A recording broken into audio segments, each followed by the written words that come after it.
All right, let's start again. Sorry about that. Good morning, everybody, and welcome. Good morning. This is a very, very special day. Very special day. Red Clay Sangha we've been around for 12 years and we've never offered the precepts before. There's a long story behind that, but it's very special for us to be on today. And it's wonderful. We have 13 people for whom this matters a lot who are receiving the precepts, and we'll talk about that. And we have all of you come to see it. Mm-hmm. It's gorgeous. Mm-hmm. So I'll start by just saying a few words about, and the other thing I have to comment on, we got babies in the house. Life is perfect. And young ones at the back as well. I didn't stress you out. Just perfect. So just give a little bit of background on the precepts so we all know what we're here for and what this is about. The precepts, they look a lot like just commandments, and all of our faith traditions have thou shalt not, thou shalt kind of statements. And there are Buddhist traditions within which that's exactly the way they are taken. They're prescriptive, they're black and white, they do, don't do, and they're just kind of cardinal rules. The way I personally hold them, and I think pretty much everybody at Red Clay Sangha holds them, is a very traditional way of holding them, which is as a training construct. So we take these precepts as a way of committing to live a virtuous life, recognizing that the thing that is most important in our lives isn't whether we get the nice car, isn't whether that pile of money over there comes and is mine. It's how I feel about my own behavior. And if I act wrongly, I can't take that back.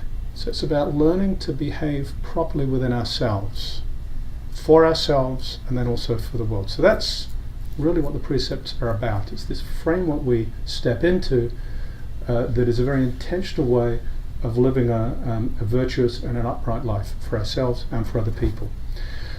Every month, many of you here come to Red Clay regularly, and every month we have a precepts renewal ceremony, which is wonderful, and it's a way for us to remind ourselves of that every month and for us to step into this every month. There's a material difference though with what we're doing today, which is every month we get to come and we get to say, yeah, I'll do that, and we're kind of trying it out. There's no real commitment in that. What's happening today is the people who you will see receiving the precepts, some of them have waited like 20 years, a long time, to make this step, to take this step. It's the result of serious reflection, trying them out, seeing that they fit, and saying, yes, I want to do this. And it's not to be held publicly accountable and shamed if they trip up, because we all trip up, we all mess up. But it's to publicly say, this is who I want to be, and to create some kind of accountability for oneself in doing that, and to, by doing this visibly, to open up a support network for ourselves in this space. So it's very, very beautiful.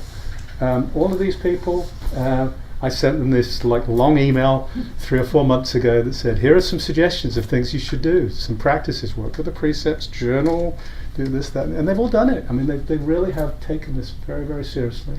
We've had ongoing conversations with everybody, so this is something that for these people comes really from the heart. So I am really excited. It is just a profound honor to be in relationship, sort of an intermediary, if you will, between these people and the precepts. So, Sally. People have to actually ask for the precepts. They don't. It's not something I just offer. People have to say. We're going to ask all together. So if you lead all 13, right. So tell them what you're doing and then lead them, all please. Right. Yes, we are going to make 3 requests together. So, guiding teacher, we request the 3 refuges, the 3 pure precepts, and the 5 training precepts. So do you want to just repeat after Sally, maybe? Guiding teacher, we request the 3 refuges, the 3 pure precepts, and the 5 guiding precepts. Guiding teacher, for a second time, we request the 3 refuges, the 3 pure precepts, and the 5 guiding precepts. Guiding teacher, for the third time, we request the 3 refuges, the 3 pure precepts, and the 5 training precepts. Namo tassa. Oh, stay quiet. I'll do this. Namo tassa bhagavato arahato sama sambuddhassa. Namo tassa bhagavato arahato sama sambuddhassa. Namo tassa bhagavato arahato sama sambuddhassa. So that means roughly homage to the blessed one, the worthy one, the perfectly enlightened one.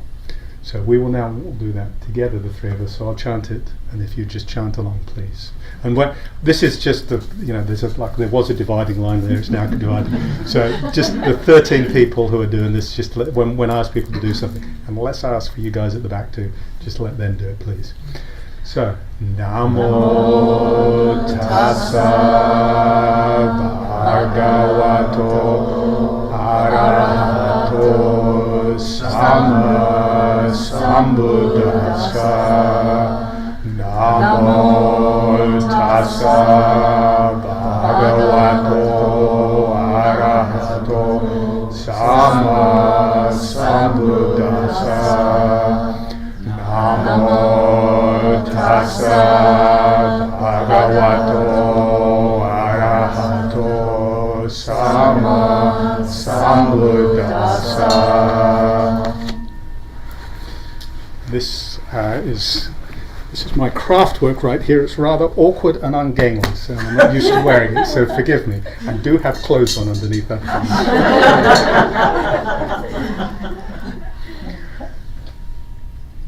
Buddham Dhammam Sangham Namassami.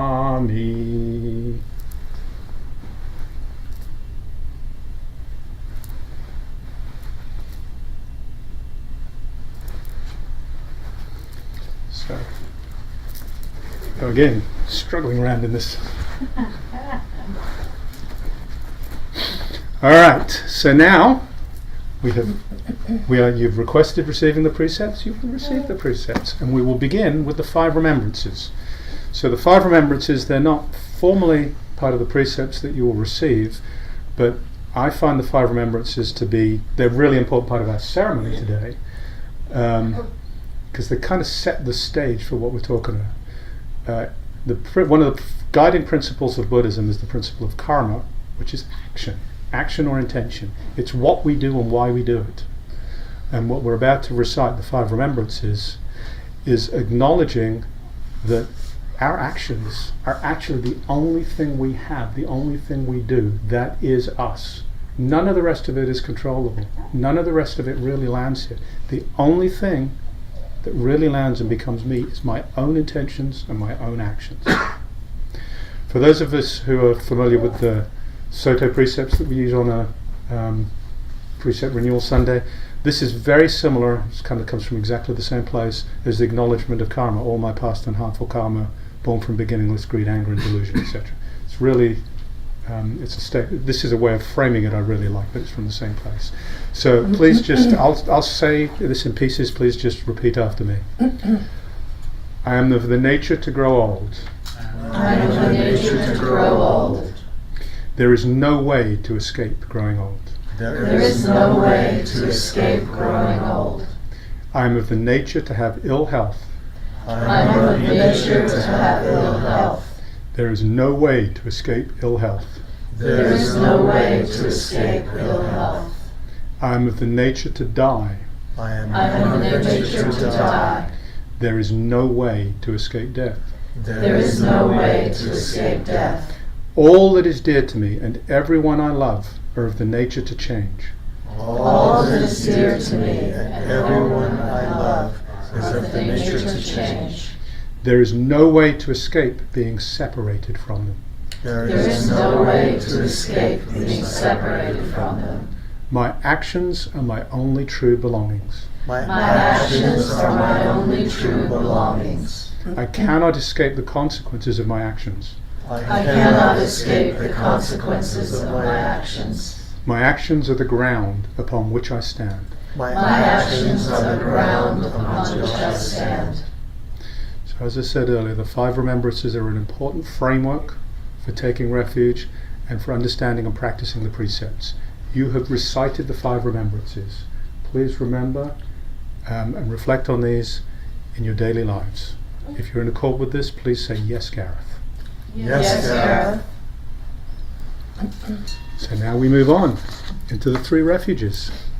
So the 3 refuges are the Buddha, the Dharma, and the Sangha. Buddha can represent Buddha nature, it's the enlightened nature or Christ nature, the divine, the spark of divine in us, however you want to relate to that. The Dharma is the teaching, and the teaching is both the little body of texts, but it is also, what's going on right now is the teaching. Everybody being here in connection with everybody else. Teaching, everything is an opportunity to practice, is an opportunity if we open our eyes and see it. And the Sangha, this is the harmonious community. So these are the 3 treasures. Taking refuge, it's a place to go for safety when life is getting difficult, when things are tough, for ourselves or for those we love or for anybody we want to support. The 3 refuges are a place we can come for safety. So taking the 3 refuges is about going there for safety. We have choices. We all make these choices every day. Some people take refuge, sometimes I've done it, in ice cream. In years gone by, I'd take refuge in alcohol. These are not wise choices. These are ways of taking refuge, and they are taking refuge, but they cause harm. They cause harm for me, and they cause harm for other people. These refuges do not.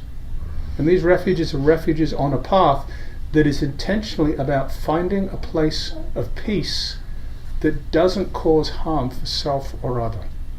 So it is in the spirit we take refuge, we take the 3 refuges. So we do this in a form that you're all familiar with, so please just chant along. Buddham saranam gacchami,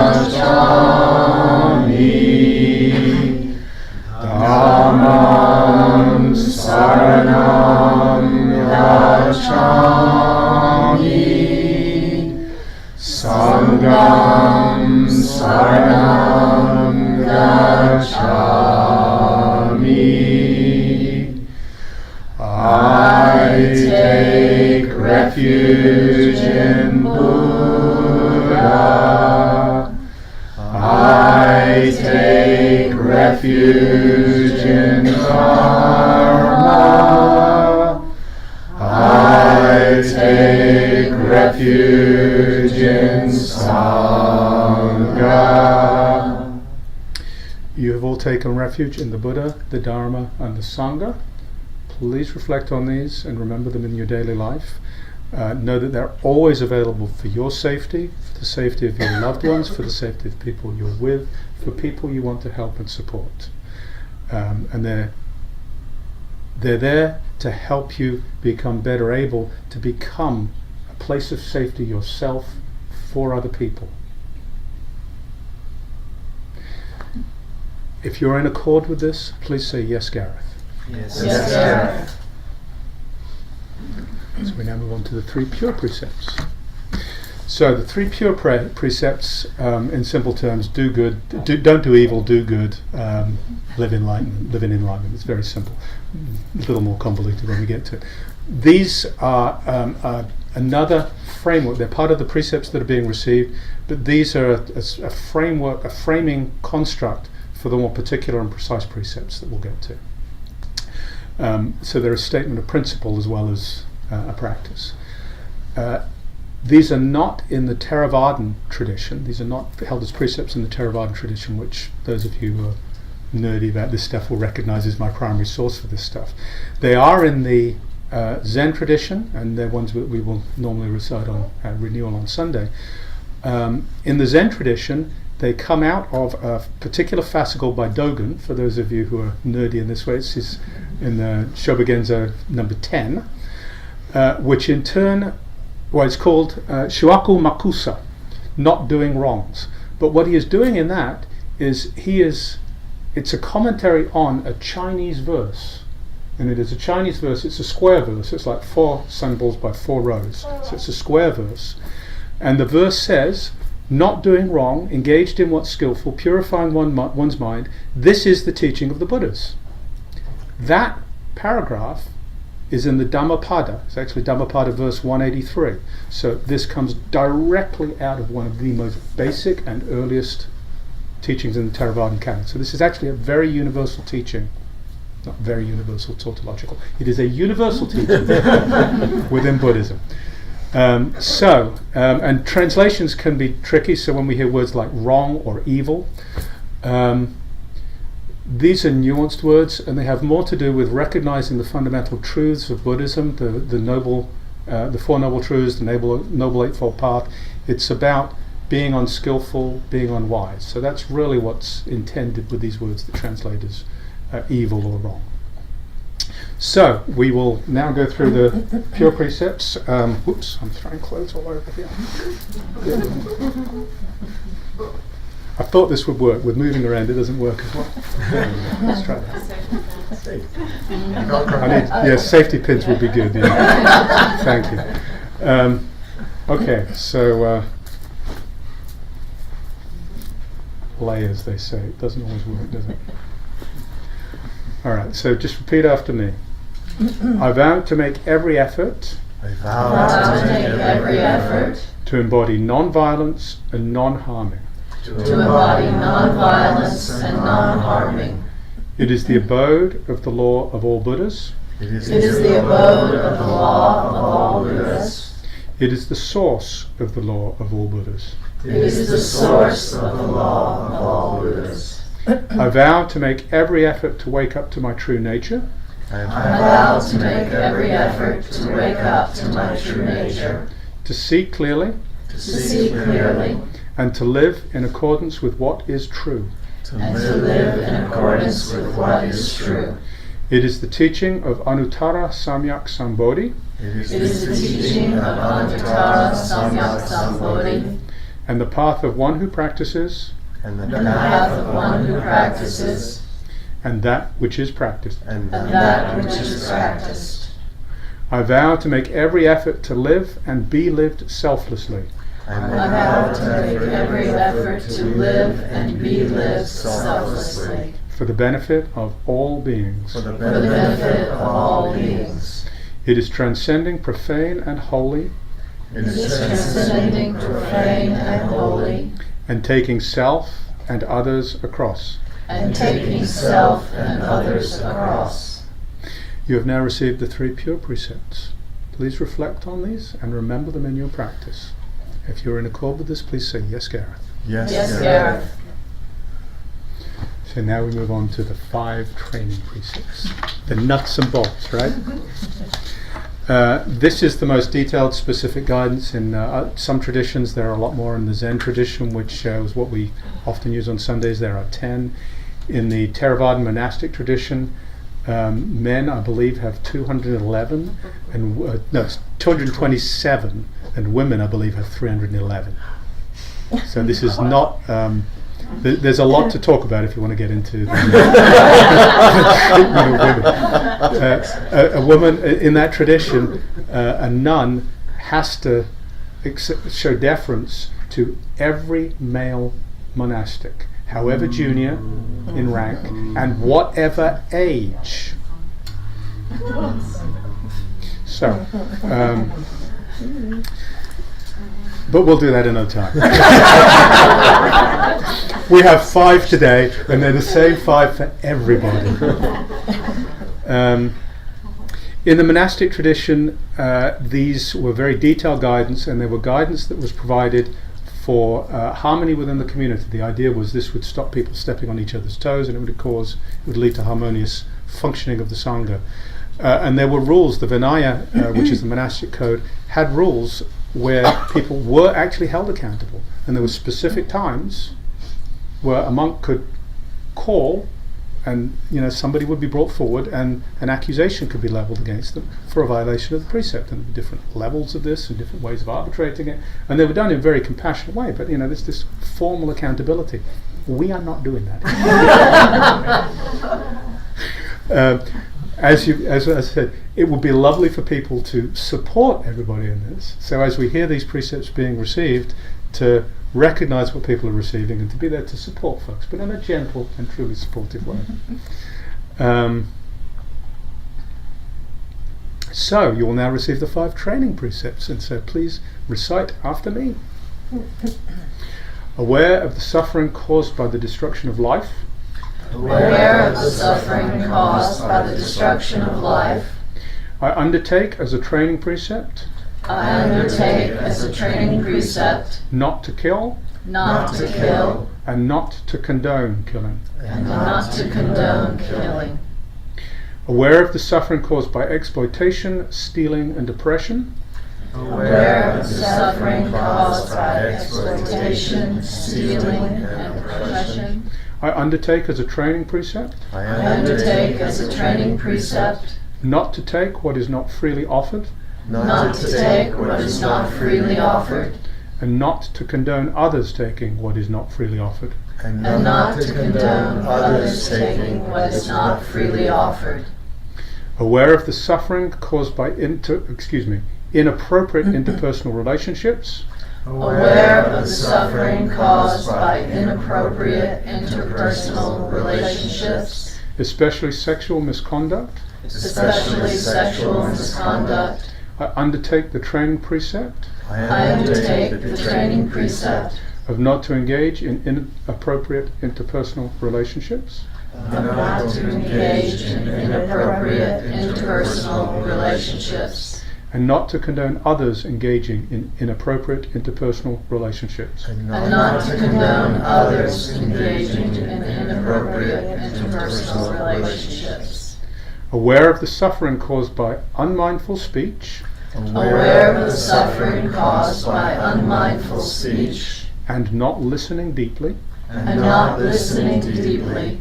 I undertake as a training precept. I undertake as a training precept. Not to speak falsely or unskillfully. Not to speak falsely or unskillfully. And not to condone others speaking falsely or unskillfully. And not to condone others speaking falsely or unskillfully. Aware of the suffering caused by unmindful consumption. Aware of the suffering caused by unmindful consumption. I undertake as a training precept. I undertake as a training precept. Not to cloud the mind with intoxicants. Not to cloud the mind with intoxicants. Or inappropriate consumption. Or inappropriate consumption. And not to condone others engaging. And not to condone others engaging. In inappropriate or unmindful consumption. In inappropriate or unmindful consumption. You have now received the 5 training precepts. Please remember these. Please engage with these in your daily life and your daily practice. Please use these as a guide to frame your actions. If you're in accord with this, please say yes, Gareth. Yes, Gareth. Excellent. You've now taken refuge in the Buddha, the Dharma, the Sangha. You've taken the 3 refuges. Oh, you've done that twice now, apparently. You've received the 3 pure precepts and the 5 training precepts. But we're not done. You did it all very beautifully, but now we're going to do a little bit more. I am going to shuffle around. I'm going to open my little box. It's like Christmas, isn't it?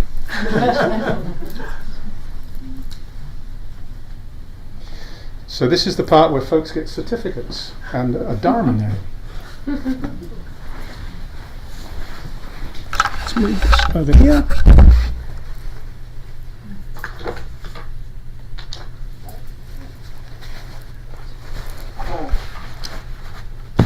This is because officially this rope shouldn't touch the ground, so I put something over here. I'll crawl over there in a minute. I want to say a couple of words first. So the Dharma names, so yes, there's a certificate here, nice little certificates, and the Dharma names that are on these certificates are names that I have come up with to reflect what I know of each of these people as human beings, and that's what I know of them today, what I understand of their aspirations, and what I hold in my heart for them as their aspirations.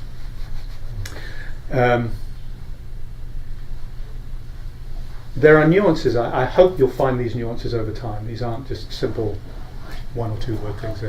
They're not long, but I hope what you'll find is over time, if you become familiar with the names, they'll unfold themselves and you'll see, well, it refers to this and to me and to them, and just slightly different layers in it. So I hope that'll unfold itself.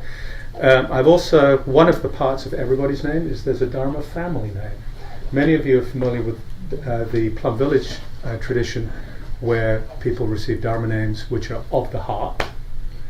These people, these wonderful, beautiful people, will receive Dharma names which end with kindness. With kindness, it's what we need in the world today. The Dalai Lama said, "My religion is kindness." It's what we need more of in the world today. So if everybody can leave here today with just one thought, which is everything we do in the world, do it with just a little bit more kindness, that will be a good day. And one of the other very intentional parts of with kindness, it is very easy for us to step into these precepts and into a life of service, if you like, where there is self-sacrifice, there's a lot of giving for support of others, but there's a forgetting of this. So the with kindness talks to how we act in the world, but it's also really, really important to treat ourselves with kindness. And sometimes it is more important to focus on treating ourselves with kindness than anything else. So this with kindness isn't just a couple of loose words at the end. It's a couple of words that I would ask all of you to hold close and really make part of this. Should add, some people, you'll receive a name, I hope you like it. Some people take their name very deeply and they hold it and they will use it. Either ask to be called by it or just think of themselves in those terms. For some people, it's kind of it's an aside, it's not interesting. Either is fine, it's whatever it means to you, right? But it's there as an offer, it's there as something you can use if it's helpful. Okay, so here we go. I'm going to sweep this. Gareth, you want the camera? I'm going to do this so that people can. Is that obstructing the other camera too badly? No. No. Just So- turn it down a little bit.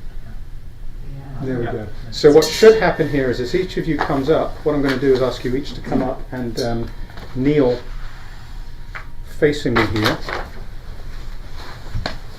And when you do that, hopefully you will be able to see that over my shoulder, which means everybody can see you,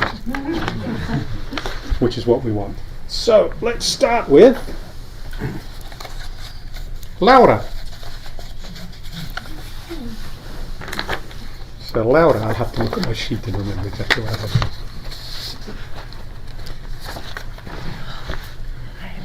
Hello. I can't kneel. That's it. Well, you can I sit, do this? whatever's comfortable for Okay. you, yes. Okay. Scoot this over a little. So your name is Connecting Generously with Kindness. Connecting and generosity are two words that I know mean a lot to you in your life and your practice. So as with all these names, it's a statement of where you are and what's important to you, and it's also there's an aspiration in there. Mm-hmm. So here's your certificate. I like it. Thank you. Good. Good. So I passed the first one. You also get this. Wow. I should have done this one first. So everybody is going to get one of these. Oh. So I'm going to take mine off. These are this like those has 108 beads. They represent the 108 delusions. There is a list out there somewhere with 108 delusions. There are people who've memorized it. I am not one of them. This, unfortunately, this is the one that I wore when I received Dharma transmission from Lisa. So it's very special and precious. Unfortunately, the beads kind of split over time, so this doesn't have an 108, has more like 115 perhaps. So it's on its last legs. So I am going to wear these with you all today. So as Lara, it can go around your neck, it could go around your wrist. Thank You can put it on your head. All right, before you go, we do one more thing. Okay. So you just scoot towards the altar just a little bit. You can carry on sitting. You don't have to kneel, and you don't have to get your head on the floor. But we're going to just 3 little prostrations to the Buddha. So you can just bow. You just bow from where you are if you like.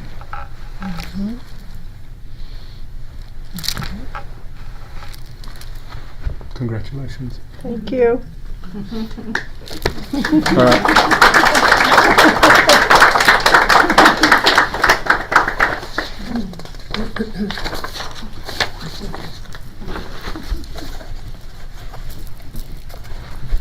Living joy with kindness.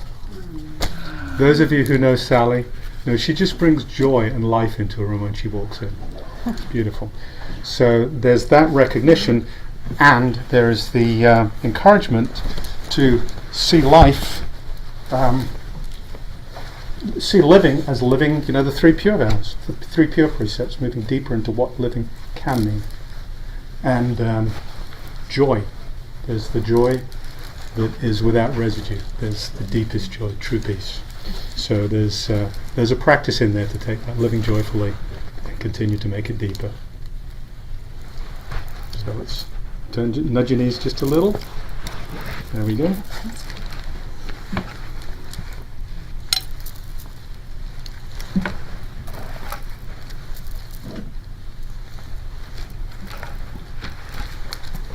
Congratulations. Thank you, Gareth.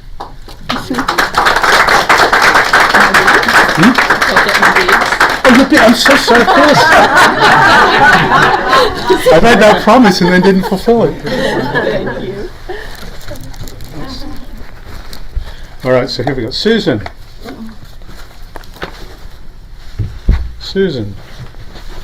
Skillful intention with kindness. In the, about a year I've known you, Susan, something like that. Susan's intention has been considerable. I mean, just her sincerity and her intention to move into this practice. And willingness to try different things, to experiment, to figure out what's skillful and what's not skillful. And try and stick with what's skillful and let go of what's not skillful. So, keep it up. Oh, and you get your beads too. Thank you. So now just nudge your knees just a little. There you go. Now you don't have to, don't bang your head, but just that's good.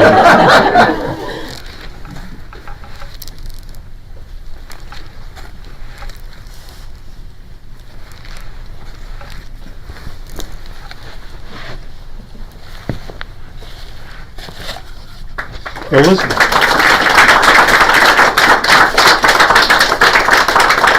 Elizabeth.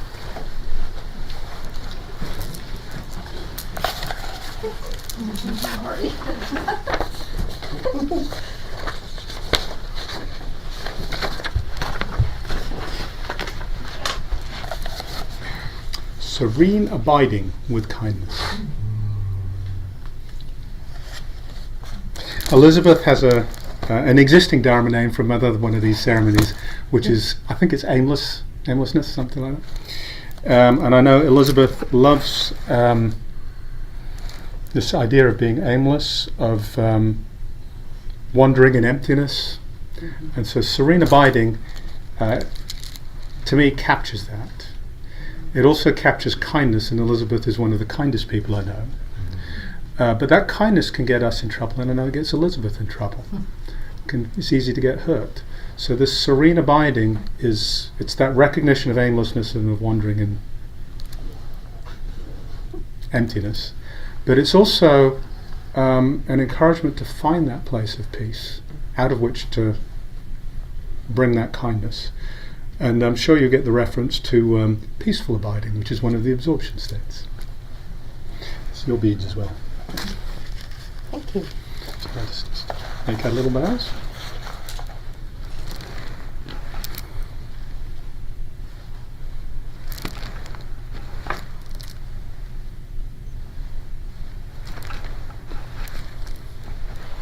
Congratulations. Thank you.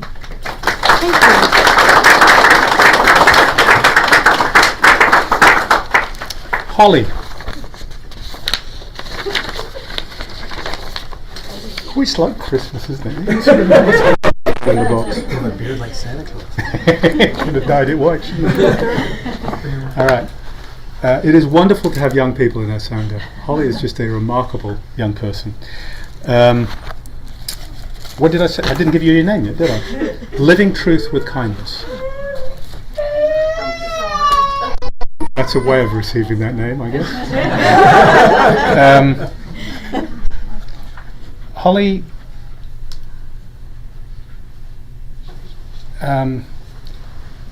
is somebody. She sees Holly as a. I say this about my daughter, and you're about the same age as my daughter, I think. This is not Holly's first time round. There's a wisdom there. There is a recognition of truth there that is beautiful to see in somebody so young. It really is wonderful. And it's very clear from what Holly says and what she does that she wants more of that for herself and for the world. Many of you don't know that we would not have a Plum Village Traditions sitting group here if it weren't for Holly. Holly made that happen.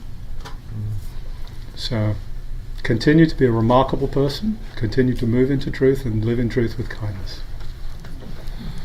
Let's get little things.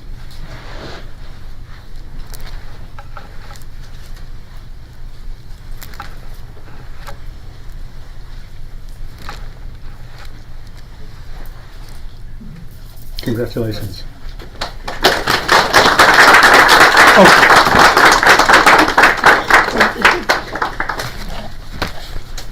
Carl.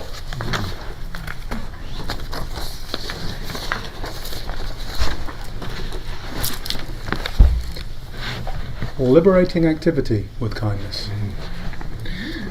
Carl, as many of you know, well, Carl, I've known Carl longer than everybody except this guy. Yeah, everybody except this guy. Probably about 13 years. Yeah. It's more than that. Yeah. It's more than that. Yeah, it's more, probably closer to 20. And during that whole time, Carl has been a writer of Christian mysticism, and not just a writer, but a speaker, a proponent of mysticism, and somebody who's very actively engaged in social justice work. And Carl thinks and talks a lot about emancipation. Emancipation doesn't work so well on this certificate, but emancipation. And it goes back to the Jewish people and the time of Egypt. But it's also the emancipation of slave populations in this country, and the ongoing need to deal with emancipation from what still hangs on. So, what did I say? Liberating activity. Activity goes to Carl's engagement in the world with this, and liberation is both emancipation in that social justice sense, but it's also personal liberation. So, continue the journey inward, my friend, because the journey out will be richer as a result. Let's do your little thing, is that right?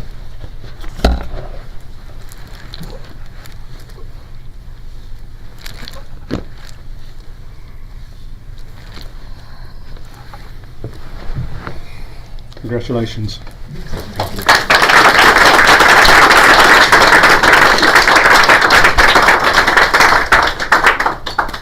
Clay?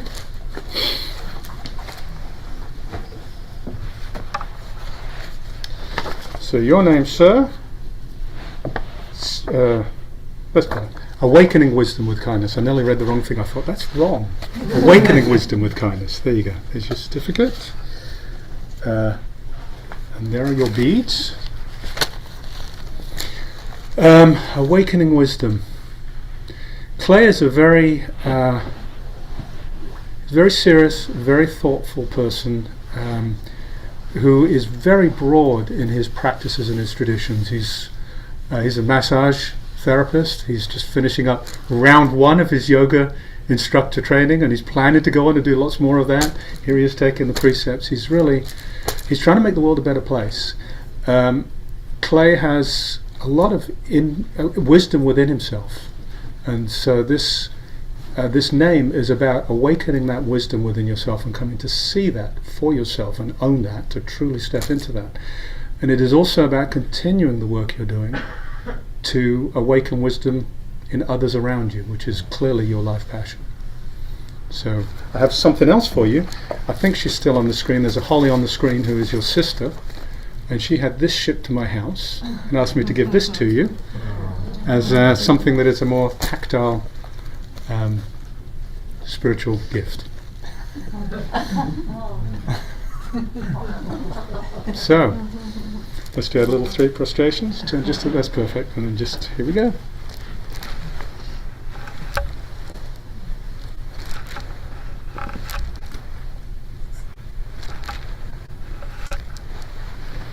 Congratulations, Clay.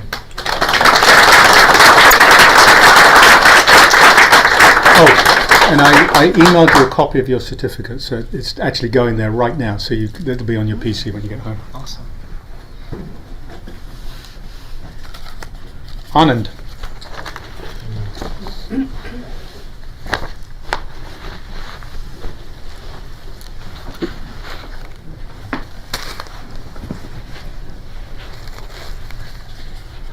Transforming awareness with kindness. Goes both to, I've known you now, I don't know, 5 years, something like that? 4 years. Something like that. Anand's awareness has transformed during that time. It's beautiful to behold. And he's transformed awareness around him as well. In particular, I know he's an embodiment of karma yoga. It's how he lives his life, which is actionless action. That's how he lives his life. So we have a new program beginning next year, unless he's changed his mind. So once a quarter, Anand is going to be leading something on a Saturday morning, which is about the Dharma in the workplace. And that's how he shows up with his practice. It's extremely beautiful because we really need it there. So let us do ours.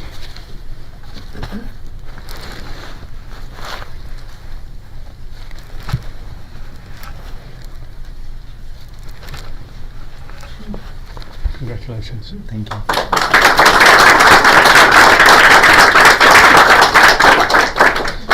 Chad.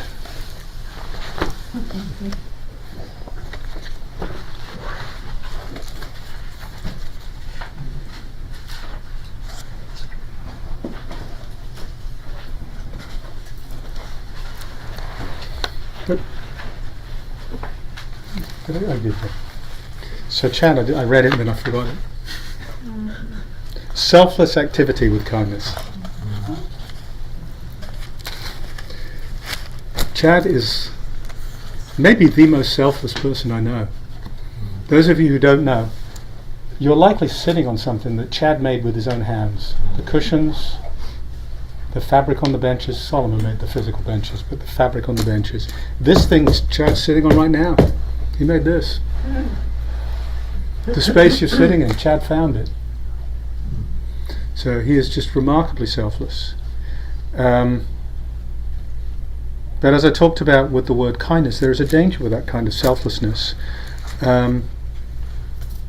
which is forgetting this self. Because when we act selflessly, if we're in the world, we're actually making a self to act. And it's easy to forget that self that is acting selflessly. And it is really important to be kind to that self. So this is an acknowledgement, Chad, of just your extraordinary selfless offerings to the Sangha, and also encouragement to be kind to yourself as you go through it. So let's do our little was.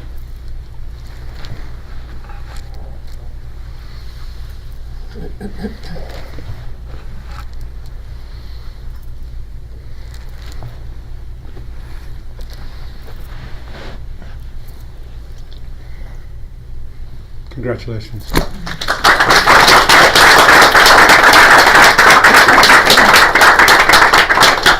Bruce.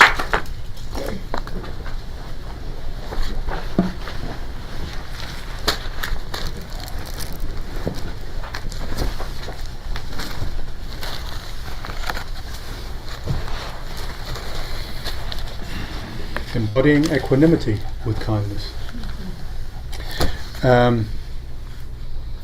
Bruce is another major contributor to the Sangha. Most Sundays he's sitting in that same seat behind me, but he's got the monitor up and he's running all of that stuff. He shows up to all the board meetings, which he doesn't have to because he's not on the board. Really? But he gets really involved. There are a number of projects he's gotten involved in and just made happen, and it's really beautiful and wonderful. Thank you for that. Many of you will know that, I don't know, when it was within the last 6 months, he had a major health scare. And I was watching this happen. It's like, oh my goodness, how is he still showing up, and how can he be so calm about this? Because he had this major health scare, and then for months afterwards, his heartbeat was horribly irregular. He just carried on, totally equanimous. So it's beautiful to behold, and I hope that your equanimity, Bruce, continues to deepen, and continues to, and through that you continue to find deeper peace for yourself and for those around you.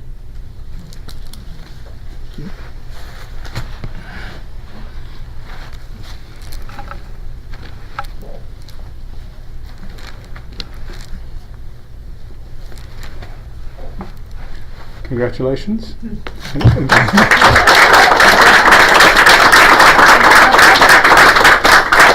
I think congratulations above all else on surviving that. Still have a little balance, probably. Richard.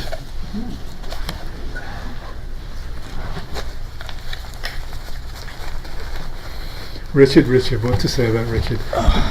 I've mentioned I've known Carl for almost as long, for second longest. I've known Richard, I don't know, you and I have been practicing together for probably 25 years. 20 years, 22. Something like that. So we are brothers, we are Dharma siblings, we are friends. Richard is a remarkable amount of the energy that has gone into creating and supporting and continuing Red Clay. Richard asked not to have a Dharma name because his Dharma name is Hogyo, from way back when back, which means Dharma practice, and he feels that's his true name. Should you wish to have a Dharma name, I actually have one for you, and I'd be happy to write it on you if you'd like it, if you're feeling left out. No, I'm feeling left out, yeah, sure. Okay. Your Dharma name, Richard, and I will write it on here, because I actually brought my pen along just in case I had to do something else. Same pen, it's my dad's fountain pen, is Sangha practice with kindness. I think you've graduated from Dharma practice, Richard, because if you look at what you do around here with the Roswell community, with the Emerson community, your practice is about Sangha. And not only is that where you express your practice, but I also think that's a place for you to continue to cultivate your own practice, to go inwards when you are in Sangha and grow within that practice. So Sangha practice with kindness. Thank you. I'll hang on to that. Well, you have it right now, and then I'll take it back in a minute and write your name on it. Beads. Beads. More beads. Beads. You never have too many beads.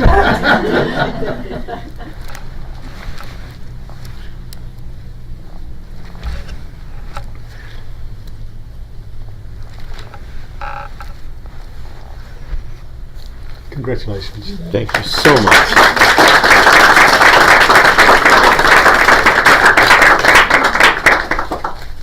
So for those of you wondering why you're coming late in the process here, this is purely random. I intentionally threw them in the box, just so it wouldn't be any sense of preference. Megan, you are next.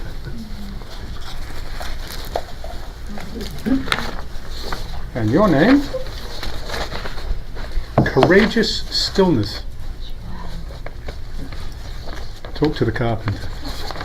Courageous Stillness with kindness. Words like fearless, lion, courage, they came to me when I thought of Megan and started thinking of the name for Megan. Like Holly, she's a remarkable young woman. Also not her first time around. And you carry within you, the reason these names come to me, is you carry within you just such a strong energy, and it's such a strong force to express itself in the world for the good of others. And you are tireless in the work you do to enable that. You're always engaged in other activities so you can do more of it, right? And it's beautiful. But you also understand the importance of stillness, and I think that's an awareness that's growing. So bringing those two together, recognizing stillness as the right place from which courage can emerge. Courageous stillness, and doing so with kindness. So have a remarkable life, Megan. Let's do our little prostrations.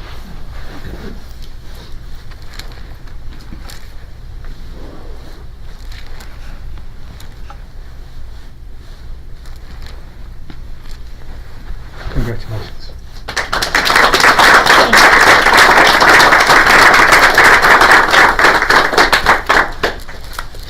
Last but not least, by any means, Kevin. It's the one we've all been waiting for.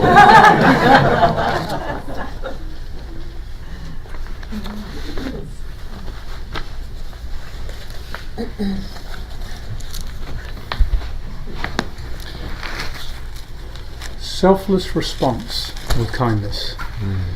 That selfless has the same valence as I used earlier. There's also another piece though, which is self-selving, not selving. What does all this mean is something you and I talk about. It's an important part of your practice. So for you, I feel this really important part of your practice, which is about really finding what self is and what not self is. And recognizing that on the journey to non-self, selflessness,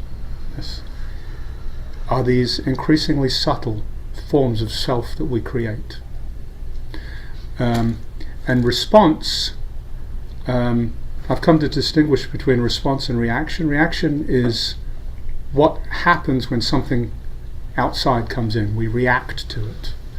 Response is something from deep within. It's not reactive. It's out of that place of stillness. So selfless response, kindness.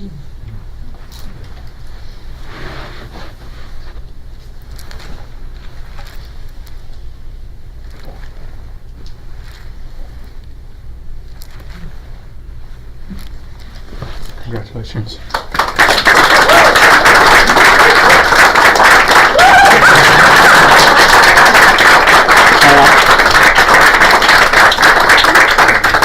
if I can make my way back over here without embarrassing myself too much. It's not too bad. Could have been a lot worse. Thank you, Richard.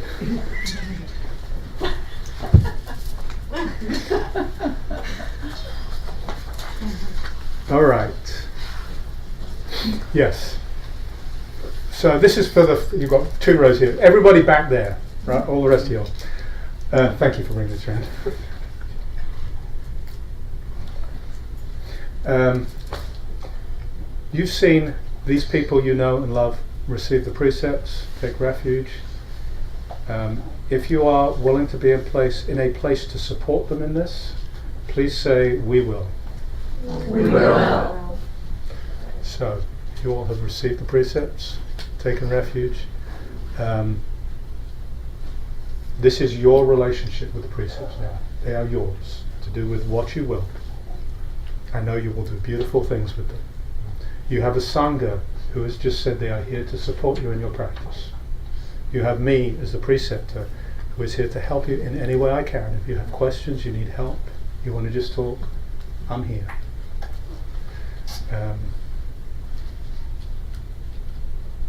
So I will finish with a little blessing. Hotu sabang sumangalang. May there be every good blessing. Rakhantu Sabha Devata. May all the devas protect you. Sabha Buddha Nubhavena. Through the power of all the Buddhas. Sabha Dhamma Nubhavena. Through the power of all the Dhamma. Sabha Nubhavena. Through the power of all the Sangha. Swati Hantu Nirantarang. May you forever be well. Congratulations, everybody. Round of applause.